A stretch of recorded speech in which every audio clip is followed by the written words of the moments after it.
ਚਲੋ ਨਾ ਤਾਂ ਨਾ ਸੀ ਭਾਈ। ਰੱਜ ਕੇ ਕੰਜੂਸੀ ਕਰੋ, ਰੱਜ ਕੇ ਮੁਨਾਫਕਤ ਕਰੋ, ਨਾ ਲਾਈਕ ਕਰੋ, ਨਾ ਕਮੈਂਟਸ ਕਰੋ, ਨਾ ਸਬਸਕ੍ਰਾਈਬ ਕਰੋ।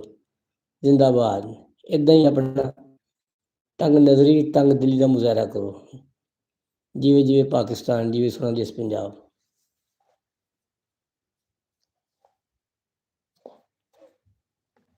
ਆਹੋ ਤੋਂ ਬਿਹਤਰ ਹੈ ਕਿ ਚਲੇ ਜਾਓ, ਸਾਡੇ ਨਾਲ ਨਾ ਜੁੜੋ। ਆਹ